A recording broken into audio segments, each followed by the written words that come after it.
mugire vuba mukoranye baseka wowe twaje guseka yegura kiremwa dore ubonye yahise yari yica ariko dore ayahise mukore mamuture n'amafaranga ejo ntadatazizagurwa tugiye kugura ibyo kiravuga usumugisha Imana igiye kugwaho. Ni byiza kugira ifeza nizawe, ni byiza kugira amafaranga, yes, ariko si byiza kugira ngo tuyogurishiriza mu nzu y'Imana. Niyo mpamvu mwabonye insengero zafunze, ntabwo ari leta yafunze insengero, ni Imana yafunze insengero. Mwari mukabije, twari dukabije. Nshuti bakunzi mudukurikirana umunsi kundi muri mu bihugu bitandukanye ndetse n'abari mu gihugu cyacu cy'u Rwanda, amahoro y'Imana bakomeze kubaganzaho. Wowe wabyutse bikemera unkurikirana, nanjye mubona nuko nabyutse bikemera, izina ry'Uwiteka rihimbazwe. Haleluya. Rero ntubitwara uko wiboneye, hari benshi babyutse bajya mu kazi ntibagaruka, hari benshi baryamye ntibabyuka. Uyu munsi hari benshi bakoze accident, ariko we nanjye turacyariho. Reka tuzamurire Imana yacu icyubahiro. Imana yacu niyo kwiringirwa, Imana yacu niyo gushimwa. Haleluya. Ndagira ngo rero duce bugufi dusenge Imana, ariko niba unkurikirana ndagira ngo ukore subscribe kugira ngo ijambo ry'Imana rigere kuri benshi, cyane ko muri iyi minsi abantu bakurikirana ijambo ry'Imana ni bakeya. Ariko bene data, Imana irakora, Imana irahari, ijambo ryayo ni rizima, ijambo ryayo rirabohora, ijambo ryayo rirakiza. Haleluya. Yesu nashimwe cyane.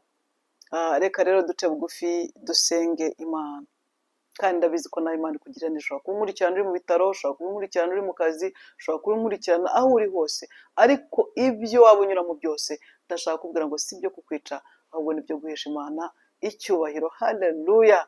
Yesu ashimwe cyane ko ijambo ry'Imana ryatubwira nituguma muri we nawe akaba muri twe, dusaba icyo dushaka cyose tuzagihabwa. Haleluya. Icyo ushaka ku Mana ni iki? Ese uri mu Mana? Haleluya. Uri kumwe nayo? Saba icyo ushaka cyose, data ahora ateze amaboko, icyo uri bumusabe cyose arakiguha. Haleluya. Yesu ashimwe cyane. Reka dusenge Imana. Uwiteka murengezi mwiza, duciye bugufi cyane, tukuramburiye amaboko, turagushimye. Witwa ndiho, witwa ishobora byose. Haleluya. Turagushimye ko wadukunze, turagushimye ko wadutoranyije, turagushimye kubw'ingabire y'ubuzima. Abankurikira nuko babyutse bikemera, nanjye uri hano nuko nabyutse bikemera. Iryo ni ishimwe rikomeye Mwami mwiza, turabigushimiye. Urabaye Siyoni, ngiye kujya mu ijambo ryawe. Ntaba ari jye, simvuga ibyo umutima wanjye umbwira, ahubwo mvuga ibyo mbwirijwe nawe. Mwami mwiza, hari benshi bankurikirana bakeneye kubohoka, hari abakeneye ijambo Mwami mwiza ryabasubizamo imbaraga. Ndakwingize kugira ngo data mwiza ibyo abankurikirana bakeneye urabizi, reka aribyo mvuga. Shimwa shyirwa hejuru, tegeka ganza, hawe ikuzo n'icyubahiro. Ni mu izina risumba ayandi mazina asize nizeye. Amen. Yesu ashimwe cyane. Uyu munsi nakunze ko tugiye kuganira ku ijambo riri muri Matayo 20 umurongo wa 12. Reka tuhasome. Yesu ashimwe. Haleluya. Ngo Yesu yirukana abaguriraga mu rusengero. Muri iyi minsi hari abantu benshi bavuga ngo insengero zarafunzwe, ntitubona aho dusengera. Bamwe barabyifashisha bambuka imipaka baragenda, ariko ndashaka kubabwira ngo urusengero Yesu abavuga ubundi n'umutima wawe ni wowe. Haleluya. None se hari uwagufunze nubwo yagushyira muri gereza wasengeramo? Haleluya. Yesu ashimwe cyane. Ahubwo niki cyateye izi nsengero gufunga? Haleluya. Niki cyabiteye? Hari benshi bitwaza leta yaradufungiye insengero. Oya, erega reka nkubwira uko nawe ukaraba ugasa neza ukaba mu nzu nziza, ni nako Imana tugomba kugira ngo tuyisengere ahantu heza. Rero niba batubwiye bati dukeneye ko musengera hasa neza, abahujuje ubuziranenge, ndetse ntimusakurize n'abandi, ko hari benshi badakeneye kumva tubasakuriza wa mugani. Ni byiza kugira ngo duture n'abantu neza. Yesu ashimwe cyane. Ariko si cyo kinzanye no kugira ngo mbabwire bene data, reka turebe impamvu insengero zafunzwe. N'impamvu ki? Nuko zitari zubatse neza? Haleluya. Nuko zitari zifite ibyo zujuje? Oya. Haleluya. Yesu ashimwe cyane. N'impamvu ki? reka tuhasome mwumve ngo nuko Yesu yinjira mu rusengero rw'Imana yirukanamo abaruguriragamo bose, yubika ameza y'abavunjaga ifeza n'intebe z'abaguriraga inuma, arababwira ati byanditswe ngo inzu yanjye izitwa inzu yo gusengerwamo. Ese izi nsengero koko twazisengeragamo cyangwa twazicururizagamo? Yesu ashimwe cyane. Muri iyi minsi aho bazifungiye nibwo tubona koko zacururizwagamo. Haraza abantu bakavuga ati kanaka yaranyibye, kanaka yarambeshye, antwara amafaranga. Yesu ashimwe cyane. Muragenda mubibona ku masosho media atandukanye. Hari abakozi b'Imana bashyizwe mu majwi yuko udafite byiburi mu 200 ntabwo wasengerwa, kandi nyamara ijambo ry'Imana ritubwira iki? Haleluya. Twaherewe ubuntu, tugomba gutangira ubundi. Niba ugiye gusengera umuntu wimusaba amafaranga, musengere. Nawe ugiye gukora, Imana izahira amaboko yawe. Yesu ashimwe cyane. Haleluya. Yesu ashimwe. None se urebye murimo murabona impamvu insengero zafunzwe? Zafunzwe kubera yuko zacururizwagamo. Aho bamara kubwiriza barangiza bati ku ruhimbi haraza abantu bafite 200, 300, 500. Yesu ashimwe cyane, kugira ngo babahanurire. Haleluya. Ntabwo impano y'Imana ari yo gucuruzwa. Yesu ashimwe. Bene data muhumuke. Yesu ashimwe. Nimuhumuke. Iki ni igihe tugomba guhumuka. Iki ni igihe tugomba kwisengera. Iki ni igihe tugomba kwitabariza. Haleluya. Ese uzi impamvu bakugurisha impano? Nuko nawe ubwawe ntacyo wibitseho. Mureke dusubire ku rufatiro rwa Yesu. Mureke dusubire ku mavi dusenge. Yesu ashimwe cyane. Imana nta muntu itakumva. Waba ukomeye, waba woroheje, waba uri mugufi, waba uri muremure, uko waba umeze kose, Imana ni yacu. Haleluya. Haleluya. Imana ni yawe, Imana ni yanjye, nta muntu ihejeje ngo umwenda wahera waratabutse, buri umwe wese yigererayo. Bene data, twakoze ibyangwa n'amaso, reka nanjye nishyiremo, kuko abacuruje n'abakozi b'Imana. Ntabwo rero twavuga ngo nibo, reka tuvuge ngo ubutumwa twavuze sibwo twatumwe. Yesu ashimwe cyane. Ntabwo twiye tubwiriza ntabwo ijambo ry'Imana tuvuga ngo tugende tubwiriza abantu gutanga amafaranga. Ni ukubwiriza ubutumwa bwiza, tukabwira abantu kwihana, tukabwira abantu kuva mu byangwa n'amaso y'Imana, tukereka abantu inzira y'ijuru. Yesu ashimwe cyane. Ariko urafunga urusengero, wajya imbere ari ati niba mutitanze amafaranga ya naya, abatitanze bakitwa amazina. Yesu ashimwe cyane. Reka mbabwire, ni byiza gutanga icya 10, ni byiza gutanga amaturo, ni byiza gutanga no kwitanga. Ariko hari ahantu bamwe bene data bageze barakabya, ku buryo babwira umuntu ngo genda ugurishe imodoka yawe amafaranga uyazane, atabyumvikanyeho n'umutware we cyangwa se n'umufasha we. Hari aho nigeze kubona kuri social media umudamu ngo umukozi Imana aragiye yesikoroka mugenzi we amukura intebe mu nzu. Intebe ziragenda zijya mu nzu ya wa mudamu. Yesu ashimwe cyane. Ntabwo ari bwo butumwa twatumwe. Haleluya. Aho ndi twabaye nka Yona. Umugabo witwa n'Imana aramutumye. Haleluya. Arangije ajya bitamutumye. Ari mu bwato, haza umuraba urakubita. Haleluya. Amenya ko ari wateje ikibazo. Baramufata ngo bamujugunye mu mazi. Arangije amirwa n'urufi. Urufi ruramugira gutera umuruka. Yesu ashimwe cyane. Ariko byari ukugira ngo ubu tube tubisoma tumenye yuko Imana iyo iba igutumye aho ugomba gutuma jyayo. Niba uvuze ngo vuga ubutumwa. Niba ugiye kwitangisha abantu atari byagutumye, izagufungira. Yesu ashimwe cyane. Haleluya. Reka tuhasome ngo byanditswe ngo inzu yanjye izitwa inzu yo gusengerwamo, ariko mwebwe mwayihinduye isenga y'abambuzi. Ariko mwebwe mwayihinduye inzu yo kwitanga, mukajya muvuga ngo udafite 200 udafite 300, ntabwo nzagira gute, sinzamusengera. Ese kuko Imana yagutumye amafaranga? Bibiliya tuvuga ngo nitujya mu murimo wayo, nitujya mu byayo nayo izajya mu byacu. Izi ibyo dushaka, izi ibyo dukeneye. Niba ukeneye amafaranga izayaguha. Ikigusaba ni ukugenda ukavuga ubutumwa bwiza. Haleluya, ukabwiriza ijambo nk'uko yari kubwiye. Ibindi si ibyayo kumenya. Ngo dushaka ubwami bw'Imana no gukiranuka, ngo ariko ibindi byose tuzabyongererwa. Haleluya. Ni byiza kugira ifeza n'izahabu, ni byiza kugira amafaranga, yes, ariko si byiza kugira ngo tuyogurishiriza mu nzu y'Imana. Niyo mpamvu mwabonye insengero zafunze. Ntabwo ari leta yafunze insengero, ni Imana yafunze insengero.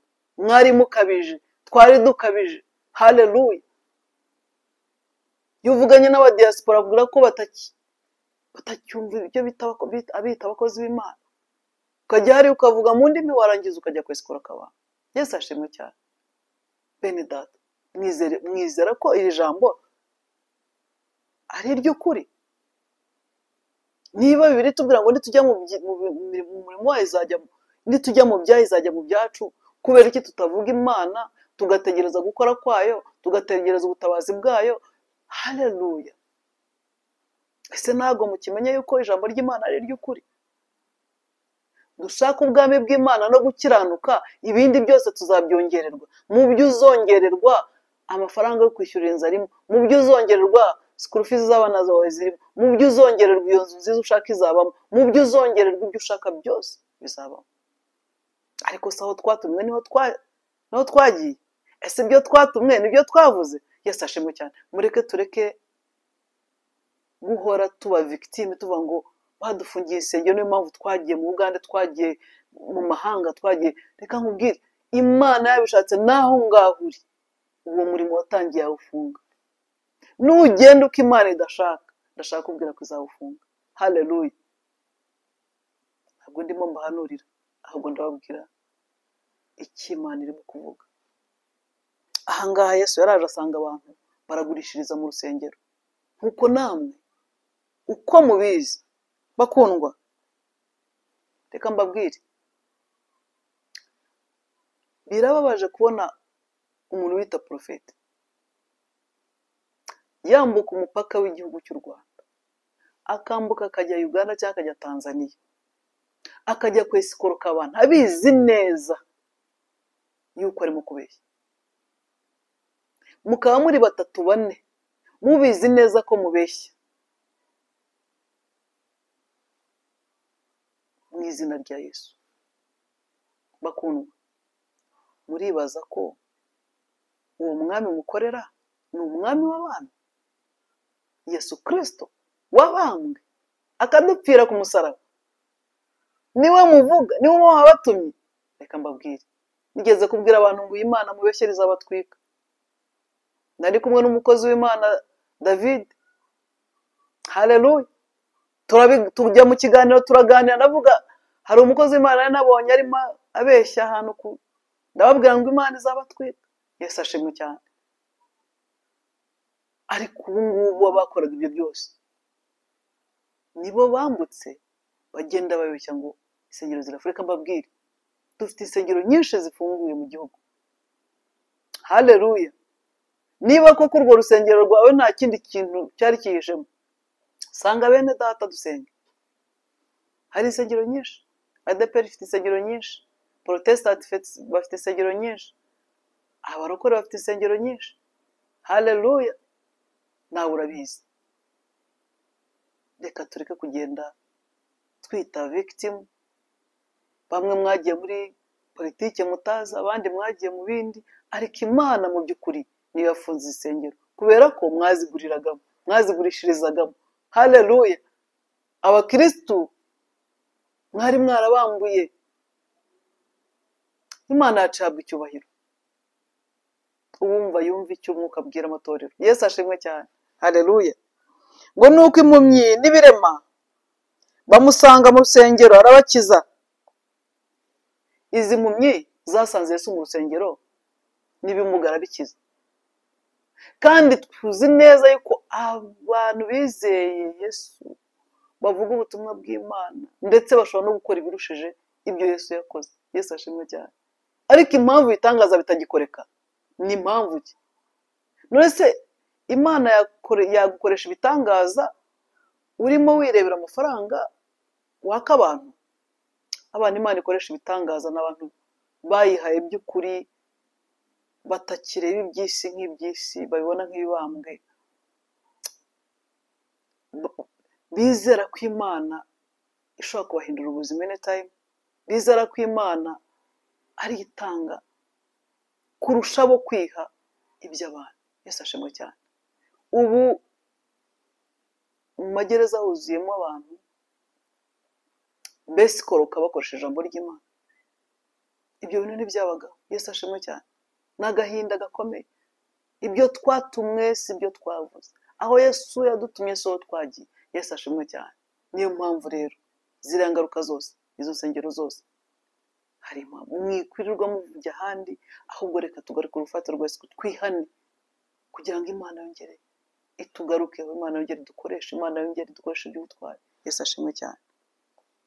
Nta bantu bakisengera mu nyungu zibone, nta bantu bakisengera ibirema ngo bigende, ahubwo icyo bakora aragenda agashaka impumyi iri ahantu, akayibwira ati wowe uzi kubeshya kureba, akayikubita amafaranga iba yikeneye, yarangiza akaza avuga ati Yesu arabikozaga. Umuntu akigira ikirema ari muzima, akaza agenda mu kagare, bamukozaho ukuboko ngo aragenze. Si uko Imana itagikora, si uko Imana itagihagurutsa ibirema, si uko Imana itagihumura, ahubwo twaratanye. Mureke tugaruke ku rufatiro rwa Yesu Kristo. Yesu aracyakora, ibitangaza yakoraga aracyabikora, imbaraga ze ntaho zagiye. Haleluya. Yesu ashimwe cyane. Ngo ariko abatambyi bakuru n'abanditsi babonye ibitangaza akoze n'abana bavugiye mu rusengero amajwi arenga ati Hoziyana mwene Dawidi, bararakara. Niki cyabarakazaga? Ko yari umwana w'Imana, yarakoze ibitangaza, ariko kubera ko yari amaze kubitira abantu bacururiza mu rusengero, n'abo batambyi bari barimo. Yesu ashimwe cyane. Bararakara, baramubaza bati aho urumva ibyo aba bavuga? Yesu arabasubiza ati ntimwari mwasoma ngo mu kanwa k'abana bato n'abonka wabonyemo ishimwe ritagira inenge? Haleluya. Aha se Yesu yarashatse kubagereranyiriza iki? Haleluya. Mu kanwa k'abana wabonyemo ishimwe ritagira, nuvuga yashatse kubereka ko abana nta nenge bafite. Haleluya. Mu yandi magambo yashaka kuvuga ati ibi bibatangaje biratangaziriza iki? Ko abangaba mubona bakorewe ibitangaza nuko nta bakiranutse. Mu yandi magambo, nta nenge bafite, nta busembwa bafite, nta mwanda bafite. Haleluya. Yesu ashimwe cyane. Ntabwo Imana yananiwe gukora, ntabwo Imana yabuze abikoresha. Haleluya. Imana ntiyananiwe gukora, ahubwo yabuze abikoresha. Yesu ashimwe cyane. Arabasiga arasohoka mu murwa ajya i Betaniya ararayo. Haleluya. Yesu ashimwe cyane. Imana yacu ihabwa icyubahiro. Reka twongere dusome muri Yohana 2:13 ngo Pasika y'Abayuda yenda gusohora, Yesu ajya i Yerusalemu. Ageze mu rusengero asangamo abahatundira, inka, intama, inuma n'abandi bicaye bavunja ifeza. Yego, ibi ngibi byabaye iki gihe, n'ubu nibyo birimo kuba mu nsengero zitandukanye. Twebwe twagiriwe ubuntu kugirirwa ubuntu, tukayoborwa n'umuyobozi mwiza uturebera kure. Yesu ashimwe cyane. Ariko insengero zafunze nazigereranya nk'aho ari Yesu wigiriyemo arazifunga kubw'imirimo mibi yakorerwagamo. Yesu ashimwe cyane.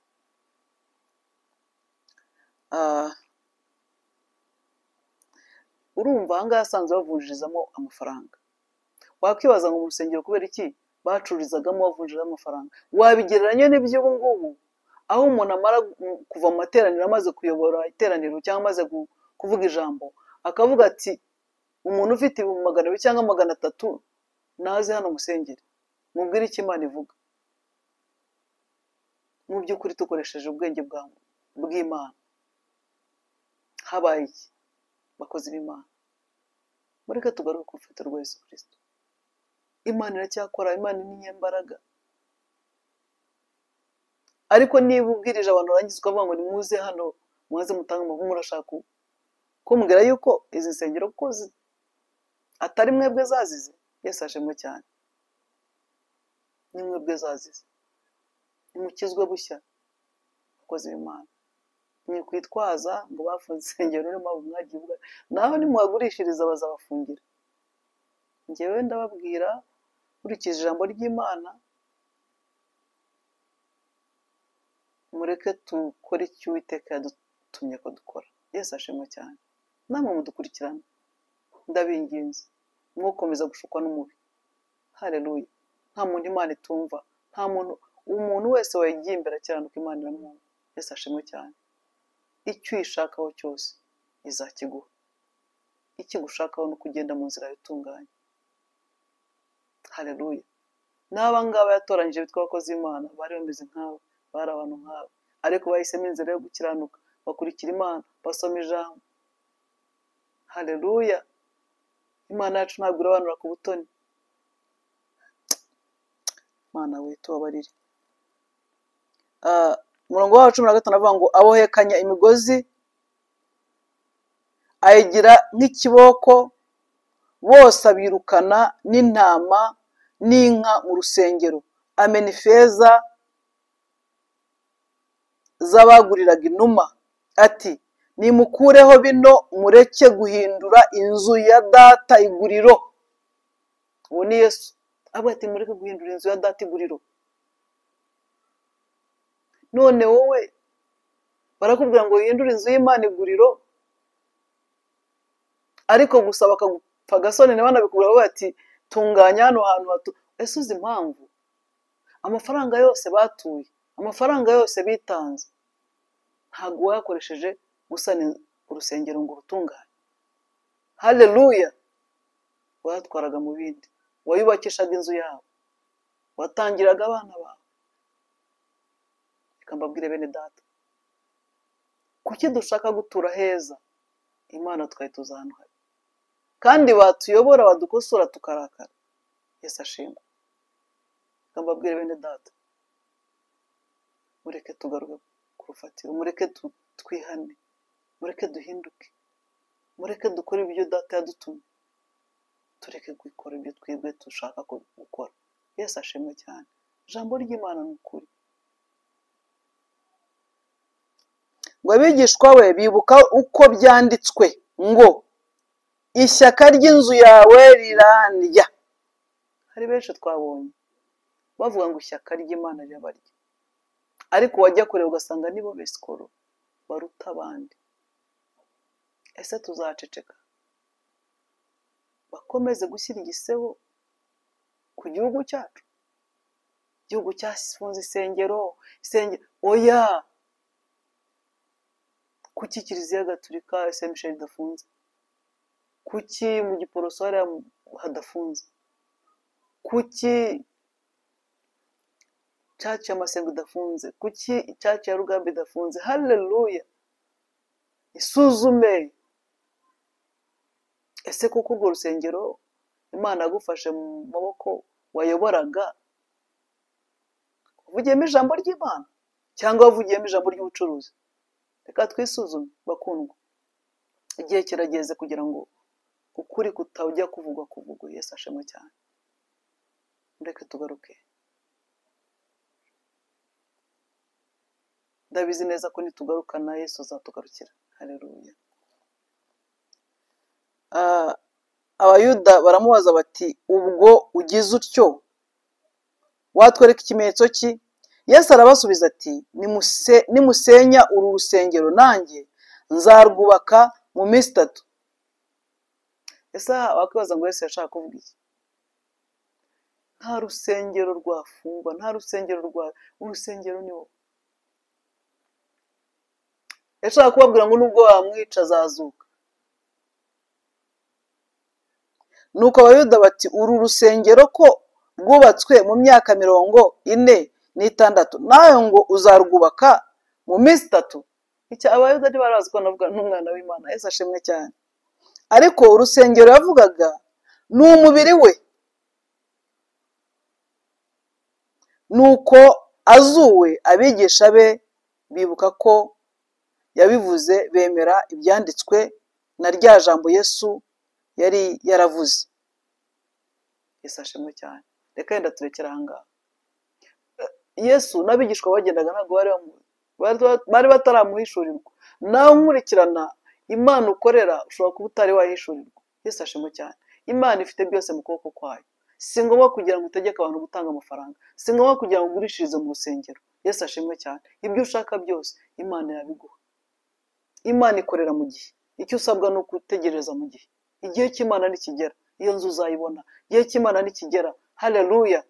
Yesu ashimwe cyane. Ibyo ushaka kuwiteka byose uzabibona, ariko ni ukwihanganira mu gihe. Ntabwo uko dutakambiye Imana ihite dusubiza ako kanya. No mu buzima busanzwe niyo ugiye mu kazi ugashora business, ntabwo ihite izana profit ako kanya. Yesu ashimwe cyane. Reka tubisanishe n'ubuzima bwacu bwa buri munsi. Rero ntabwo wabwira Imana ngo Mana ndashaka kunyubakira inzu, ndashaka unkorera ibintu byose bizire kimwe. Imana izajya ikora kimwe kuri kimwe kuri kimwe. Yesu ashimwe cyane. Imana yacu irashoboye rero. Bakundwa, turekeraho kwitwaza no kwifashisha tubeshyera leta yacu ngo yadufungiye isengero. Oya, ntabwo ariyo.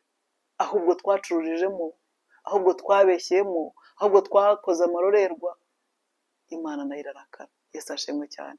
Ariko igihe ni iki ngiki kugira ngo niwihana ugahindukira, Imana nta kimwe itazagukorera. Imana yacu uriteze amaboko. Imana yacu ni nyembabazi. Ahari wabikoze mu bujiji, ahari wabikoze mu bupfapfa, ariko ndashaka kubwira ngo wihanye ugahindukira, Imana yakugirira neza. Imana yakongera ikakugarukaho. Imana yakongera ikagukoresha. Imana yakongera ikakwagurira amarembo. Nta na kimwe cyayinanira. Yesu ashimwe cyane. Turekera kugurishiriza mu rusengero, turekera kubeshya abana b'Imana. Tubujije abantu gukizwa, tubujije abantu kuza mu nzu y'Imana. Haleluya.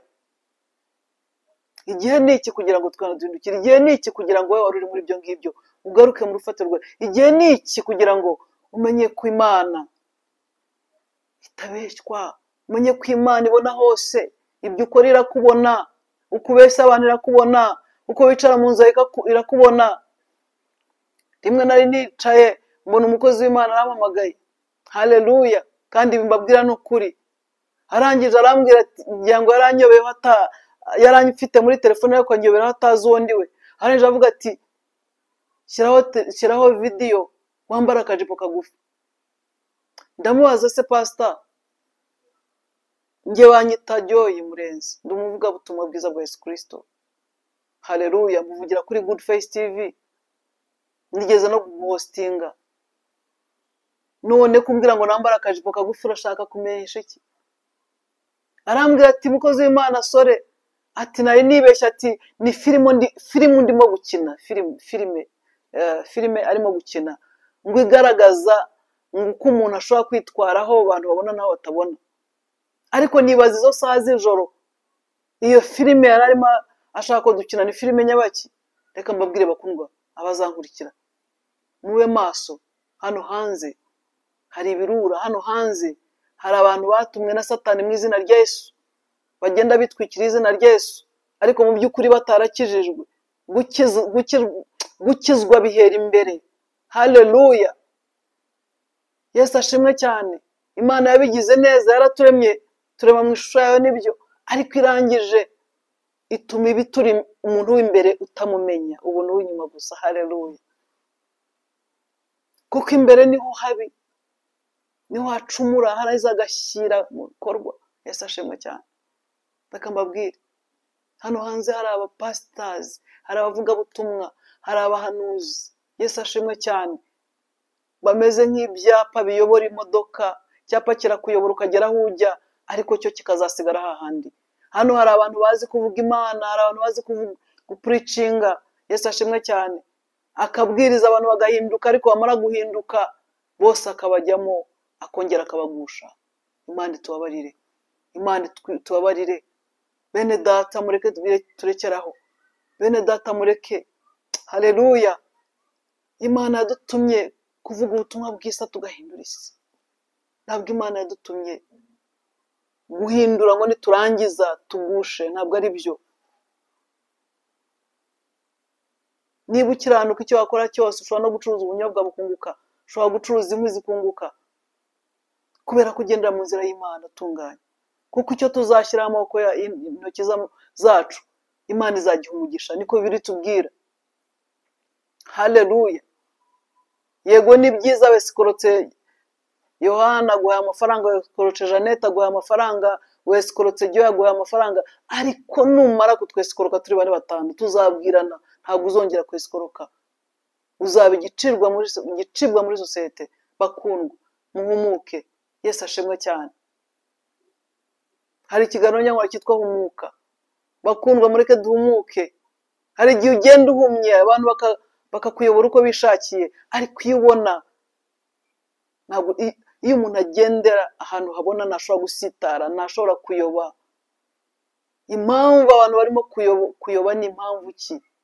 Ni ukubera ko batabona, ni ukubera ko badafite umwanya w'ijambo, ni ukubera ko badafite umwanya wo kwisengera. Haleluya. Yego nibyo wirirwa gukora, kandi nanjye ndabyemera, gukora ni byiza, ariko gira n'akanya gatoya usome ijambo, gira akanya gatoya usenge.